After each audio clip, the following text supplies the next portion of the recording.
Today on Musicians Edition, we are going to look at the Glockenspiel and more generally get an overview of keyboard percussion, which we'll be diving into in the next few videos.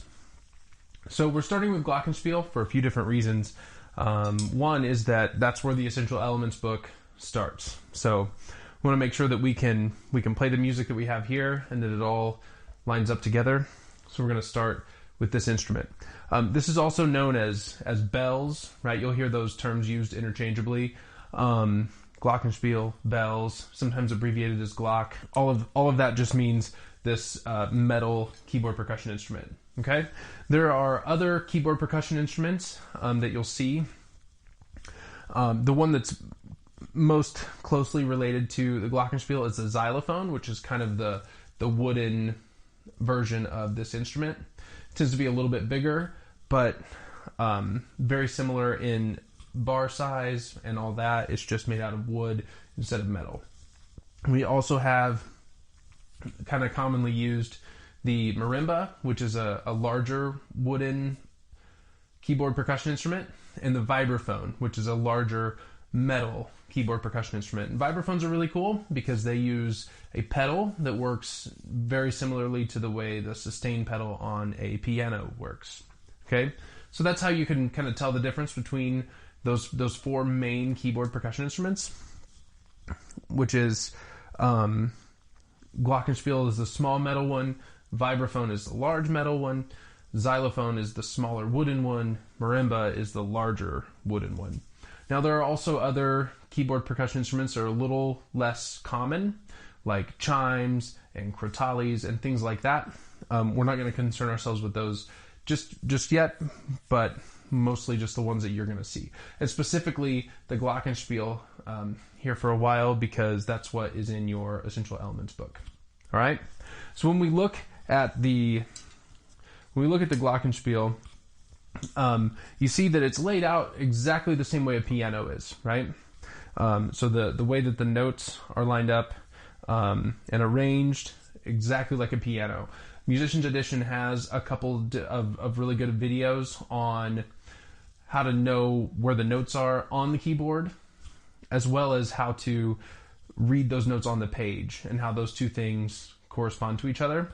Glockenspiel works exactly the same way, so I would highly recommend, if you're getting into Glockenspiel, you go check out those couple of videos and get yourself a nice foundation of how to read the notes and how to find them on the instrument. Okay? There's also a very helpful page in your book on page 3. This shows you exactly how every note on the staff lines up with every note on the instrument. Okay? So if I were you, I would put a post-it note in that page or dog-ear that page or something so that anytime as you're going through this book, you have a question or you get confused about what note lines up where, you can just flip back to this page and check it real quick. Okay? That for us is kind of the same as a woodwind or brass player would use their fingering chart, right? To kind of find when I see a note on the page, how I make that note happen on my instrument. Okay? So make sure and familiarize yourself with all that stuff. Next up, we need to talk about how to actually hit this instrument, right? Or how to strike this instrument, how to make sound with this instrument, okay? So first of all, let's talk about the different kind of mallets we can use on keyboard percussion instruments, okay? As you see here, I have a few different options for mallets, okay? This one I have here is a yarn mallet, right? And it has a wooden handle, and there's a core, and then there's a wrapping around the outside of the mallet. This is not going to be for Glockenspiel. This is not really going to be for xylophone, right? This is going to be more for marimba, more for vibraphone, okay? And the reason is that wrapping on there really mellows out the sound and makes the articulation a lot softer. And it's not really going to make any sound on xylophone or Glockenspiel. Maybe xylophone sometimes in a really special circumstance, but typically a yarn mallet with this is going to be like this is going to be for marimba, right? Maybe sometimes vibraphone. A mallet like this that has more of a cord wrapping, right? It's still wrapped, but it's kind of like a chord is going to be usually for vibraphone and sometimes for marimba. Maybe on a rare occasion xylophone, usually not, and really never on glockenspiel.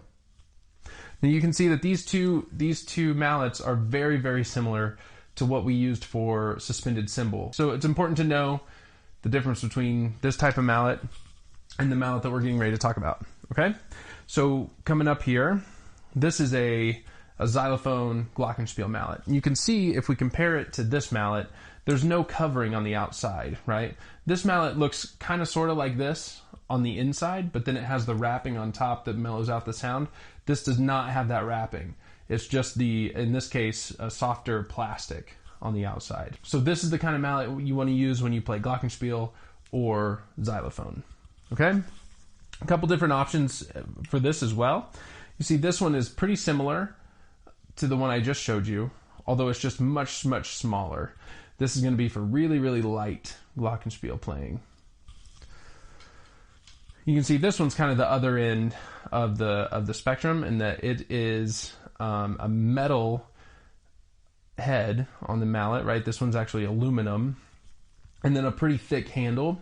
Okay, this is going to be for really bright, really aggressive glockenspiel playing. When you really want something to cut and sound nice and bright and metallic, you would use this kind of thing. You'll also see this type of head made out of brass, right? This type of mallet, you should probably use it not very often, right? It's kind of a specialized sound, especially the brass ones, because over time, the mallets that are made out of brass will start to kind of dig into the bars of your glockenspiel and tear it up a little bit. Aluminum is a little different because it's kind of a softer metal. It's a lighter metal, so it doesn't necessarily dig into the instrument as much. But the sound is really piercing and really bright. So usually you want to go with something like this, something that has a plastic covering that's not too terribly hard, so that you can kind of blend into the ensemble and not be so piercing. When we look at the first couple pages of your book, what we need to do, like we talked about before, is compare what we see on the page to our chart on page 3. Okay, so if I look at number 1, the first note, then I'm going to see where that note lines up on the staff, which is the top line. The top line of the staff goes right through the center of that note.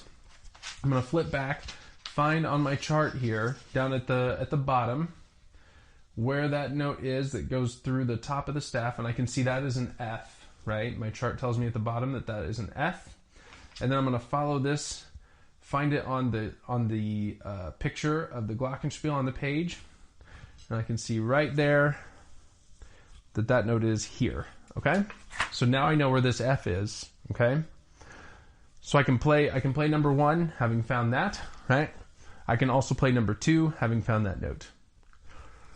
Now, one important thing that we need to talk about before we actually play number 1 and number 2 is our grip and our stroke types for this instrument. You're going to find that this is very, very similar to snare drum. The main difference is that the stick will rebound off of the snare drum or bounce off of the snare drum, right? When we play keyboard percussion instruments, we don't really get any of that bounce, so we kind of have to lift the mallet to mimic that bounce, okay? The other main difference is that we don't want our sticks to get too high when we're playing a keyboard percussion instrument, and that's just an accuracy issue, right? The higher our sticks come above the instrument, the harder it is going to be to really find what note we're trying to hit, and the more likely we are to miss, right? So the lower we can keep our mallets to the keys, the more likely we are to hit the note that we mean to hit, all right? So recreating the rebound and keeping our mallets nice and close to the keyboard, all right? So let's look at number 1. We'll think about getting our exact same grip that we use for snare drum, right? And then we're going to think about lifting after we make contact, right? And not getting our stick too high, like we talked about. Okay, so here's number 1. And 1, 2, ready, go.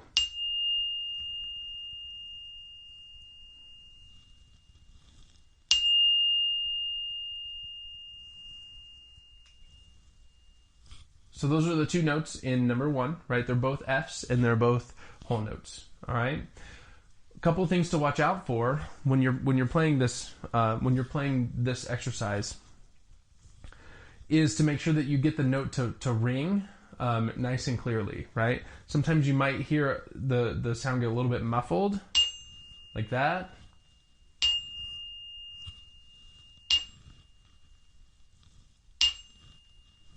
And that just means that you're leaving the mallet on the bar too long. If you get that sort of kind of a buzzy, kind of a choked sound, right? You want to get it to ring nice and clear.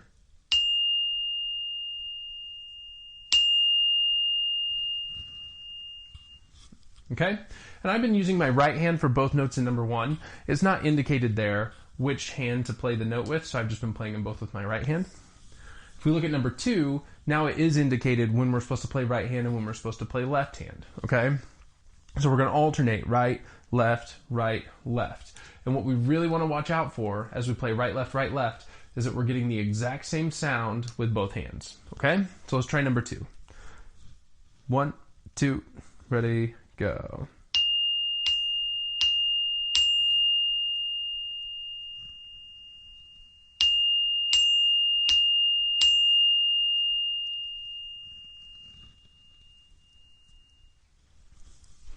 Okay, so that's an introduction to the Glockenspiel, the first couple of exercises out of Essential Elements, and a good way to get started. Again, remember to go check out those piano videos. If you have any questions at all about how to identify the notes on the keyboard versus where they are on the page, right? And also remember to keep referring back to your chart on page 3 to make sure that you're playing the right notes on the instrument compared to where they're marked on the page. All right, we'll see you in the next one.